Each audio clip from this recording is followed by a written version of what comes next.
We interrupt this program to bring you an important Wayfair message. Wayfair's got style tips for every home. This is Nicole Byer, helping you make those rooms flyer. Today's style tip: when it comes to making a statement, treat bold patterns like neutrals. Go wild! Like an untamed animal print area rug under a rustic farmhouse table from Wayfair.com. Ooh, fierce! This has been your Wayfair style tip to keep those interiors superior. Wayfair, every style, every home. Empire.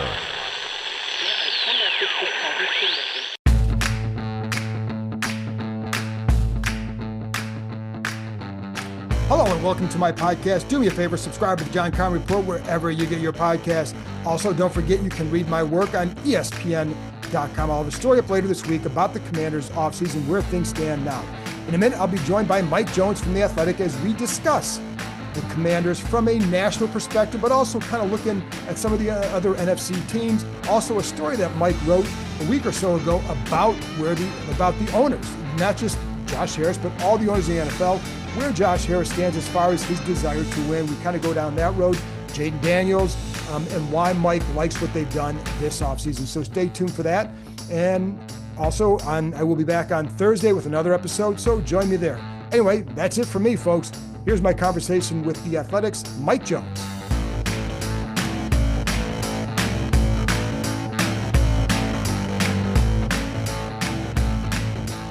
All right, Mike, first of all, always good to see you. Secondly, and we were just talking before we got in here, I forgot to ask if you've smoked anything lately. It's been a couple weeks since I have. I had done some ribs, maybe like 3-4 weeks ago. My weekends have gotten busy because baseball season and everything.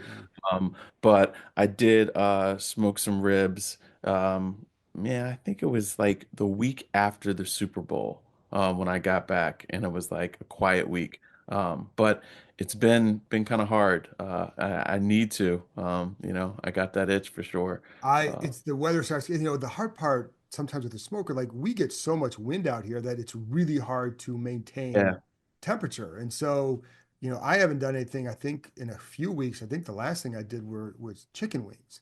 Okay. So it's hard, but for your ribs, I know you get requests from them, your kids and all that. Like, what's your key to your ribs? My key, I think, is, obviously I do a dry rub. I do like the mustard as the binder. Then I do my dry rub mix. And then the last, I have them on the smoke for like 2 hours, and then I will wrap them up in foil with a stick of butter. And I think I got that from you actually way back years ago. Stick of butter and some brown sugar, and and then wrap them up. And so then it's keeping the juices in there and it's cooking in that. And so that's how they come out. They've already got the, the nice char, but then they're juicy, they're tender. And I tell, whenever anybody asks me, so what do you do? I'm not one of those people who doesn't, give my secrets, because I got my secrets from so many people, So I'm sharing them. Yeah. So that's what I do for my ribs, to make sure that they come out really juicy, and just not, so they got that tug, not totally falling off the bone. Correct. A little tug, so. Every time I make ribs and we're at the table, my wife gets a lecture about it's the tug. It's not falling off the bone. It's about the tug. You get that clean tug. And so take the bite. I'm like, this is a clean tug. This is right. So yeah. But it's funny because I always tell the kids too, I probably give them more tips on that than anything else. It's about try to find ways to add flavor. So you do the wrap, and then, you spritz a little bit with some, an apple juice mixture. And then the one time I put on, made this peach glaze, but I also smoked some peaches and then put them on as a garnish on top of the rib. So that was pretty good too. So. Oh, I forgot. We did talk about that. I did that. I did. Oh, you just did it recently. Yeah, wings with this. This peach bourbon barbecue. That was wings. So that was more recent than ribs. I forgot about that. Adding that flavor. And my kids, they hate Mission Barbecue because the ribs are always falling right off the bones, and they're like, no, they're not like yours, which is the ultimate dad flex. Yes. That's my boy. They like me better than a restaurant. So, That's what I when they go somewhere and they'll have something, I just kind of look at them like, and they'll say not as good as yours. Now right, the brisket, I hope that the place is better than mine right. because I had that's a harder one to always master. Yeah, But but for the other stuff, like if they say it's like, yeah, it was good, but it wasn't as good as yours, I'm like, all right, you yeah, can there keep we go. living, you can keep coming here. So Right. uh, anyways, well, I'm sure some people are now hungry, but I know Yeah. they also want to hear about the Commanders. So I'm just curious. Let's start with them. What have you thought in general about their approach to the offseason? I mean, it's been impressive the way that they have kept their foot on the pedal. I didn't know, um, you knew they had needs that they were going to meet. And I thought that there was going to be a blend of going after veterans and, building through the draft, but trading for Debo Samuel. People had asked about that, but I kind of thought, man, are they going to have to give up too much? I don't know if they want to, give up all those picks, but I felt like the price for him was good. And then obviously getting Laremy Tunsil, because I was like, yo, Debo's great, but what about this line? Right. Because, if you're not keeping this young quarterback upright, I mean, the Eagles had all their success because their line, they Right. believed in building in the trenches. So seeing them go out and get two veterans by trade, and then, have a pretty, I think, met some needs, and I'm really curious to see what they're going to do in the draft. It's been a off season that you look at and you say, okay, the Eagles are still the like toast of the NFC East, but I felt like they've met needs that will help them take a step forward, which, we saw Houston have a really good first year with CJ Stroud, and then they didn't address their offensive line. They went out and got Stephon Diggs. They got some help on defense, but their line was still terrible. And so when people realized how to attack CJ Stroud, they were able to take advantage of that, and he regressed, and their offense didn't evolve enough. By seeing what Washington has done, I don't, feel like you've got that concern that their offense is going to regress. I think they're going to continue to evolve, and I think that they've added things to help Jaden Daniels take another step forward rather than, maybe I don't know if they've learned from mistakes from watching what Houston's mistakes were, but I didn't see them doing the same thing. And that was what my big concern was. Are they going to rely too much on the rookie quarterback, or are they going to continue to help him? And it looks like they are doing that. So one of the guys from Houston's line was Tunsil, obviously. Now, obviously, he was very good. Yeah. But were you surprised that Houston traded him?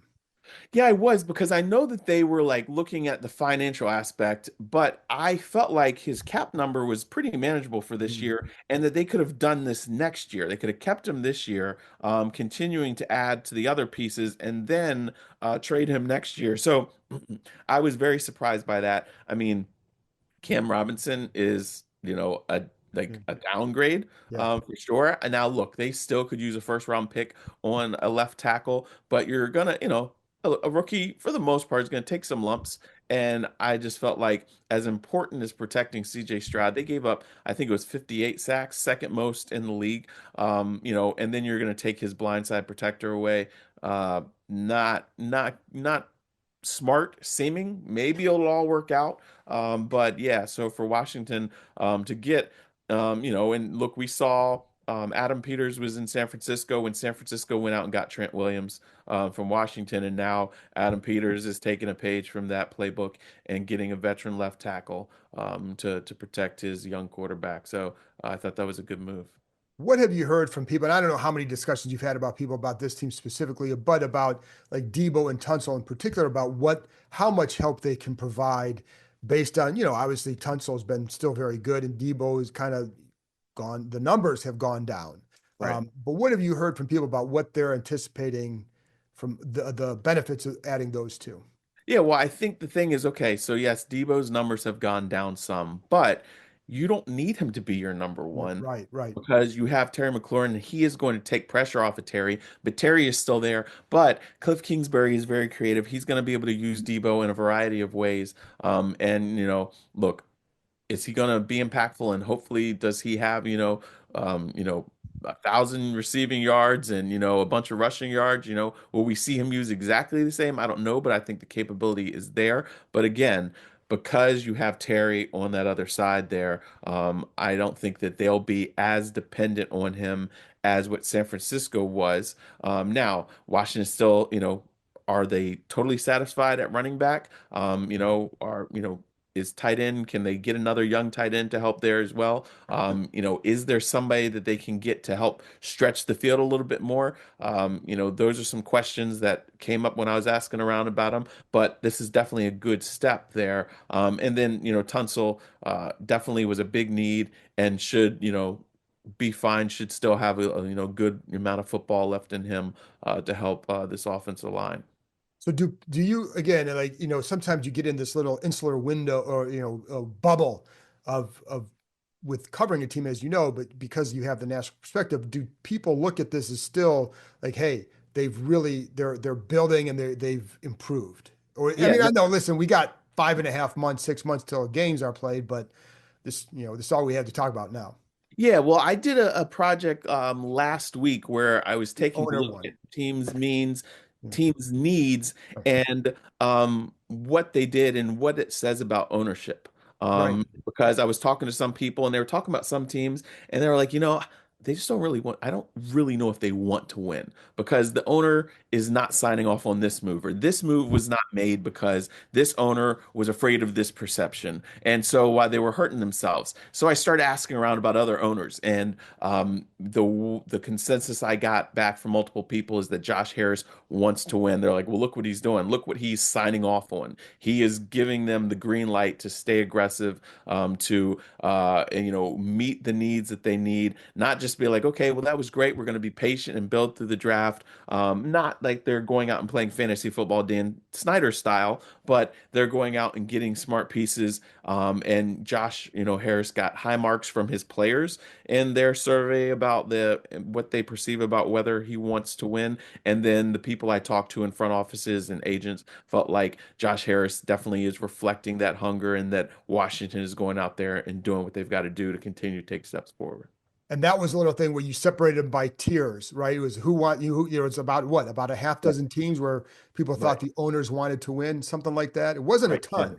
No, yeah. So you had the ones who are already like there. They know what it takes to win and they're doing it. They're contention mode, like Kansas City, Philadelphia, Detroit, Buffalo, Baltimore. And then you had teams that are willing to do what it takes. And maybe they're not quite there, but they're taking those steps, and Washington fell in that. Then there was the content to compete, which, even though Cincinnati is a talented team, but there's kind of a little bit, their owner's very cheap. Yes, they paid for both of their wide receivers, but that was after Joe Burrow really put pressure on them. They kind of dragged their feet, didn't address their defense. And so a lot of people think they're really just content. They're really not trying really hard to take that next step forward. Then you had teams that are trying to get it right. Like New England, they made mistakes and now they're trying to make amends there.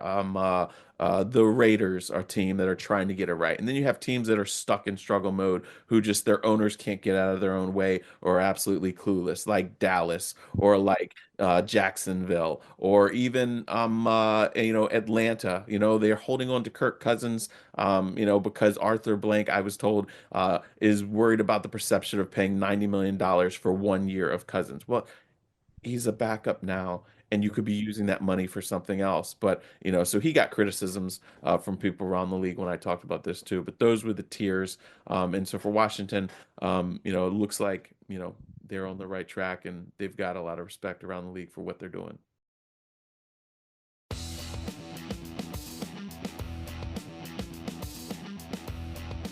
I wasn't sure what to expect when I received my first order of Bird Dog shorts. I already had khaki shorts of similar colors, then I tried them on and realized I didn't have any shorts like Bird Dogs. I'll admit to being skeptical because the shorts have liners, and I've worn some shorts in the past with liners that were uncomfortable and the liners were too noticeable. But that wasn't the case with Bird Dog shorts. They're versatile. I wore them on a hike, I wore them to a ball game, I wore them when my wife and I went out to dinner. I also like their side pockets so you can put your wallet or phone on the side of your shorts, not in the back. If you're going golfing, there's room for tees or an extra golf ball on the side. For a limited time, our listeners get a free hat with any order when you use the code word KEIM, K-E-I-M, at birddogs.com. Get this hat completely free when you use the code word KEIM, K-E-I-M, at birddogs.com. That's BIRDDOGS.com. Support our show and let them know that we sent you. It's funny because like when Snyder was here, people thought like, oh, he just wants to win. I'm like, well, if he really wanted to win, he wouldn't hire a guy like him to make football decisions, which he was making. So like, I think after a while, it became clear that he really wasn't willing to do what it took to win. He thought he was, but he really didn't. Do you know what I mean? And so I think for years there was that, whereas I think Josh Harris clearly hires people, drills them for information, but listens to them. Right. Yeah, exactly. And you have some owners like, I mean, okay, so David Tepper, yes, he wants to win, but he's like meddlesome and interferes and things like that. If he can take a step back and trust the people that he's hired to make those moves. Now he's hired a really smart team president in Christy Coleman. It seems like he's starting to step back and start to get it. But yeah, just because you're making a bunch of moves doesn't mean that you understand how to win. You might want to win, but if you're doing it the wrong way, then you're going to stay stuck in that struggle mode. Jerry Jones wants to win, but he's too arrogant to realize, you know what? Maybe I've lost something. Maybe I need a fresh set of eyes. Maybe I need to evolve. The Steelers, solid franchise, but they have not evolved the way that they run their organization. Even Mike Tomlin, well regarded, has not evolved the way that he coaches and his staff and things like that. So they're kind of stuck, have not won a playoff game. And so just because that you aren't like a really sucky team doesn't mean that you are not stuck. And, those are some of those teams that are, solid record wise, but they don't go anywhere when it really matters. So in the NFCs, you have knows how to win, willing to do. You have Jerry Jones. Where were the Maras?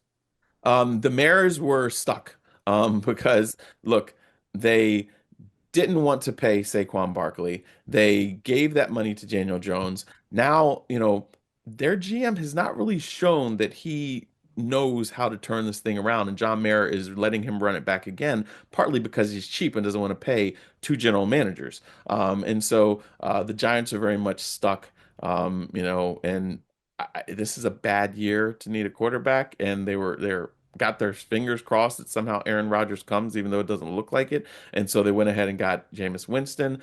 Basically, this is going to be another tough year for them while they try to work their way, out of this. And it's probably not going to happen this year.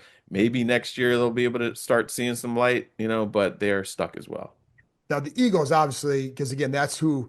If you're this team, that's who you're chasing, and that's who everybody's chasing, right? And because they're in the right there with them in terms of where division, et cetera. What's the impact of them losing guys like Sweat and Williams, obviously, and trading Gardner Johnson, and but they still have obviously the core of that team. But what is the impact of losing those players from people you talk to around the league? Is that a half step back? Is it nothing? What is it? Well, as far as Williams goes, I didn't gather that was a big loss because a lot of people think that he was as effective as he was because he lines up next to Jalen Carter and Jordan Davis. Josh Sweat, yes, a guy that, helped them out a lot, but they also feel like the way that they draft, they're so good at finding talent that they're going to find ways to plug those holes, at the edge rusher, in their secondary, just like we saw them do last year. And so they are going to continue. They've kind of had young guys that they've been bringing along that we have step in, and then again, they'll find some more guys in the draft this year, and they're going to be aggressive. We always see them, they're trading up, they're trading back, they're getting multiple picks, and so they're going to find a way. Even though they lost those guys, they always seem to, get rid of guys just before the drop off, or figure out, no, okay, what's the value? Should we overpay here, or should we, let those guys walk? And I think that they've gotten it figured out pretty well. They do, and it's why they're so scary. And you never know what happens year to year, but you can kind of figure that they're going to be a good organization. And even if they have a down year, they always bounce back up pretty fast because they know how to do things. When you brought up CJ Stroud too, that second year, and I know there's going to be a lot of talk because it's Jaden's second year and they're following one. Both had great rookie years. And I know the whole theme is like, will defense figure them out? I don't think it's about figuring out Jaden Daniels because I think like he was really a smart quarterback and hard to defend. And yeah, they're going to try and poke some things. He'll get better too. But what do you hear from people like, is he a guy they think can be like, oh, because you remember when Robert was here, there were holes in his game as a Right. passer that I Mhm. felt like teams could exploit, and they did. And his lack of development there, so, but with Jaden, is there anything that people are saying like, well, in the offseason, they're going to study this? I mean, I think that they'll study the concepts and try to figure out what he did well, what they can take away, but it's not like there is that there aren't glaring holes with Right. him, you know. Now I think that, just like CJ Stroud, there's not a lot of glaring holes with them, but Bobby Slowick didn't evolve their offense a whole lot. He didn't continue to find ways to help them stay a step ahead of the defense. So I think for Cliff Kingsbury, that's going to be the challenge. So yes, how do we continue to challenge Jaden? How do we get him even better? I mean, look, his accuracy was great, his timing, the way he throws with anticipation. All that stuff is great, and a lot of it is stuff that you can't teach. Those are instincts that Robert did not have. Right. And so it's a matter of, look, they're adding another weapon here, so that way they can exploit things on the defense even more, and just giving Jaden more tools in his bag. I think that's the thing. But yeah, I haven't heard people that looked at him and said, yeah, this is really good, but you got to worry about this. The main Right. thing, people just were wondering, can he protect himself? Can he stay healthy? He was able to do that. Look, he hurt you with his legs. If he doesn't have to run a whole lot, that's great. But I think that Washington was finding ways, and I think that it's important that they also continue to bolster their run game, so that way they can, not have to rely on him so much, in that regard. And it's, you're exactly right. Like that's why when that whole discussion, like I don't worry about him in this regard at all because I think he'll be fine. And I think the key point that you made too is Slowick and his offense versus Kingsbury and his offense. And Slowick was a new coordinator.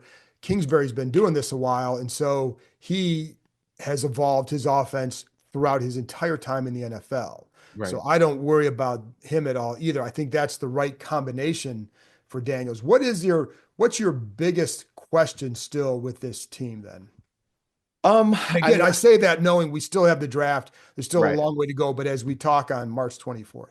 Yeah, I mean, I think it's just like the state of that offensive line, the interior of the offensive line, and are they done at running back again? Brian Robinson Jr., good running back, but can they do better? When you think about the impact that a Saquon Barkley or a Josh Jacobs or Derrick Henry, now look, those guys are really, really special guys, but is there somebody you can get that's going to be a little more consistent, a little more impactful, and punishing runner to keep things off balance? And again, this interior of the offensive line protecting him, defensively. Look, I know Jonathan Allen, had dealt with some injuries and everything, so he wasn't there the full season, and they let him go. But can they continue to, bolster that? Because when you look at the Eagles, they are really, their offensive line is really tough, and the depth of it as well too. So when a guy gets hurt, they plug somebody else in and they keep on rolling. And then their defensive line, are they able to win in the trenches? And so I'm just curious to see what else Washington does in this draft, with, you know, both of those lines, more than anything. Obviously, can you get some more help in the secondary? Sure, but I think the true mark for them will be if they are able to win in the trenches. Because like you don't have any doubt with the Eagles. Right. They got gangbangers on both sides of the ball, and they're not going to get gashed and exploited. So if Washington can get to close to that, where you've got some really impactful guys, then I think they'll be able to really compete with anybody. Two more things. What do you hear on Lattimore? What's your from people again? Like I know what you hear here, and I talked to some people about him, and we'll see what happens with the full off season. But what have you heard about him? And based on, listen, he came back from an injury. We don't know where he was all at, but there are a Yeah. couple struggles in the postseason. What do you hear? Yeah, I mean, I was not a fan of that trade, just because of how much they gave up, for somebody who is coming off of injuries. And basically, the thing I heard was, look, he was coming in middle of the season. It takes a little while to feel comfortable, and we'll see what happens. I wouldn't be content there in your secondary. I would still go out and look for ways, Right. because you can never have too many, talented defensive backs. But we'll see what happens with him. Maybe a full off season in the Right. system, a full off season of health. Maybe he was playing. We don't know the true state Right. of his, his health. But I mean, obviously he's still a fiery guy. That desire is there, but can they put it all together? We'll see.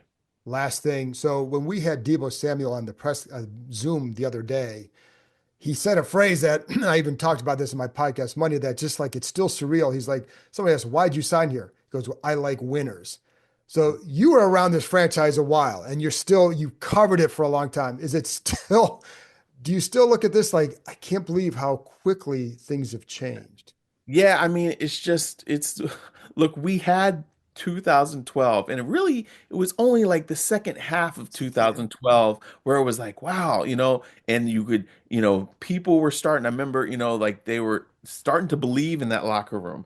Yeah. And then it all fell very quickly, and then the team went back to being, a dysfunctional laughing stock. So when you hear about veterans who want to come here, and view this team as winners. When you had some of those veterans who signed 1 year deals and then they re-signed because they want to stay here, that's just kind of mind-blowing in a way. But it's something that it's fantastic. You're happy for the fans that in again, that respect is there around the league, and they're viewed totally differently than what they used to be viewed. It's amazing. And it's funny because guys like Wagner and Ertz would never have signed here in the first place unless they Right. were completely done and wanted one more payday, but they both can still play. So, Right. Mike, I appreciate it. Thanks a lot for joining me. Always great stuff. You got Hey man. anything you want? You got anything you need to plug? No, I'm like, if you haven't seen the ownership want to win He's a meter good one. piece, go check that out. Pretty interesting stuff. And then we'll be headed down to the owners meetings next week to see what we can learn about all the changes, if there are rule changes, and hear from coaches and things like that. Sunny Florida. I'll see you down there. Thanks, Mike. See you, man. Thanks. That's it for this episode. Thanks to Mike for joining me, and thank you, as always, for tuning in. I'll be back on Thursday with another episode. And again, you club members, join me for a private Zoom session Wednesday night, 7:30 Eastern Time. Talk to you next time.